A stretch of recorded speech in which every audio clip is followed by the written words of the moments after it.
Olá, hoje nós vamos falar sobre o solo. A gente já sabe que a terra fornece quase tudo que as plantas precisam para sobreviver, ou seja, os nutrientes e a água. O solo é a camada mais superficial da terra e que serve como reserva de água e de alimentos e como sustentação para os vegetais. Com toda essa responsabilidade, o solo precisa de uma atenção especial. Por isso é muito importante o jardineiro conhecer os tipos de solos que existem, saber como identificá-los e como torná-los mais adequados ao tipo de planta que cultivamos.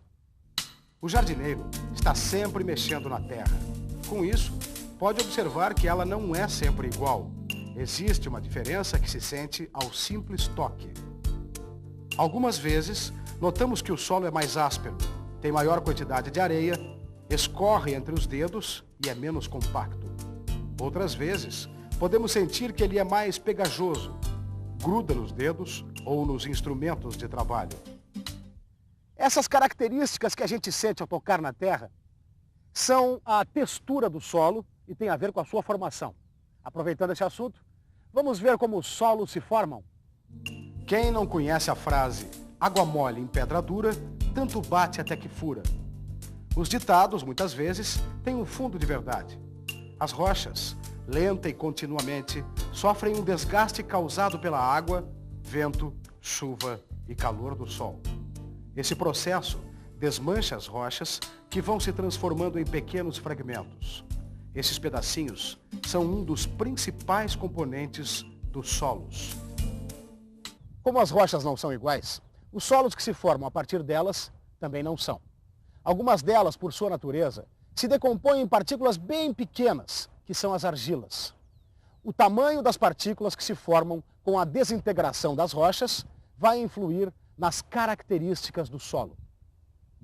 Os solos que tiverem maior quantidade dessas partículas pequenas, as argilas, têm a tendência de serem mais compactos.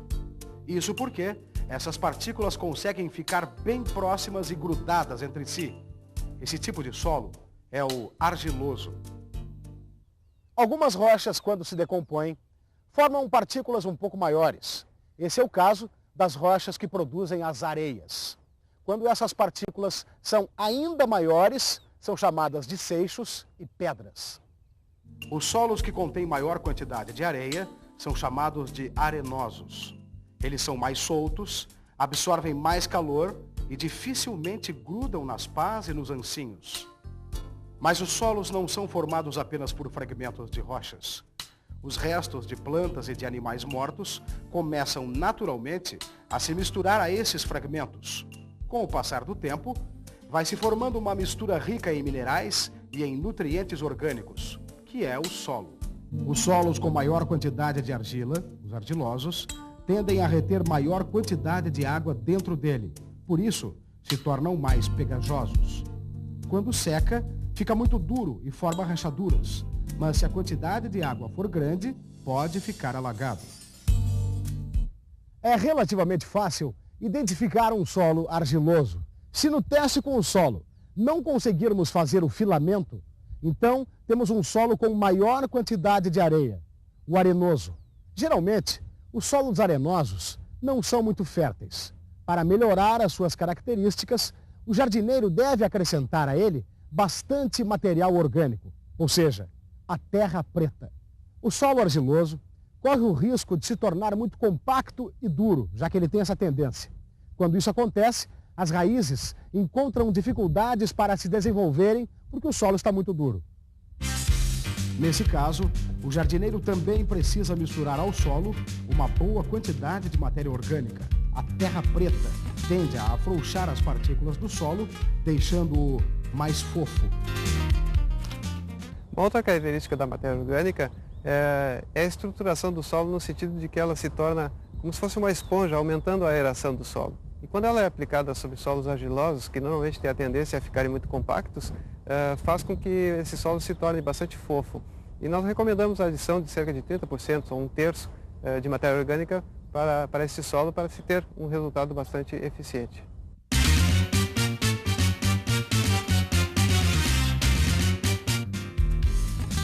Os solos argilosos são os preferidos de diversas plantas de jardim, entre elas os gerânios, as rosas e as begônias. Já os solos arenosos desenvolvem melhor o jasmim, a cora de Cristo e o mimo de Vênus. Saber identificar os tipos de solo pode economizar tempo e esforços do jardineiro. Algumas plantas se adaptam melhor em um dos tipos. Se ele colocar a planta certa no solo adequado, ela vai se desenvolver melhor e ficar mais resistente aos ataques de animais e doenças. Uma das pistas que a gente pode ter é observar quais as plantas que já existem no terreno ou no jardim e verificar quais estão mais vistosas e com folhas mais verdes.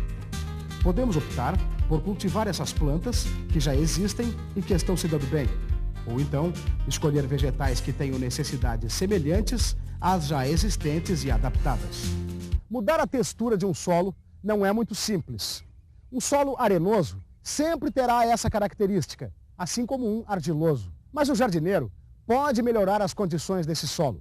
É possível deixá-lo mais fértil e adequado ao cultivo de plantas. Vale a pena investir um pouco de tempo nesse trabalho. Muitas vezes, basta adicionar algum tipo de material para melhorar as características. Por exemplo, os solos argilosos, muitas vezes, não permitem que a água penetre nele. Este problema diminui quando misturamos a ele uma quantidade de cascalho. Essas pedrinhas permitem uma melhor penetração da água e não influem na quantidade de nutrientes.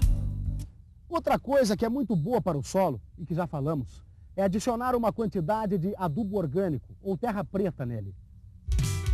Ela deixa o solo argiloso mais fofo e os arenosos mais férteis, já que é muito rica em nutrientes.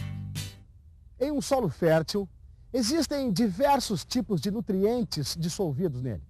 Alguns mais importantes do que outros, embora todos tenham a sua função para a alimentação e desenvolvimento dos vegetais. Os nutrientes fundamentais são o nitrogênio, o fósforo e o potássio. O fósforo é responsável pela formação das flores, frutos, sementes e raízes. O potássio dá mais resistência à planta contra pragas e doenças. Mas o elemento mais importante é o nitrogênio.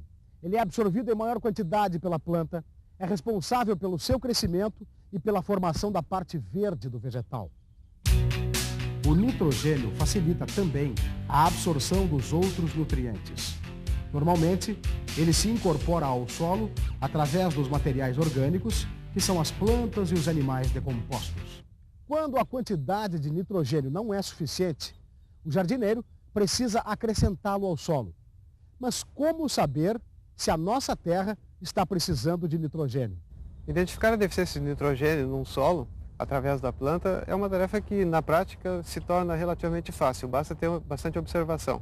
Todas as plantas, elas iniciam sua brotação através de gemas. E se nós observarmos que essa brotação, no momento que ela inicia, vem fraca, um pouco amarelada, é um indicativo de que existe uma deficiência de nitrogênio no solo. Nesses casos, o jardineiro deve espalhar sobre o solo ureia ou sulfato de amônia.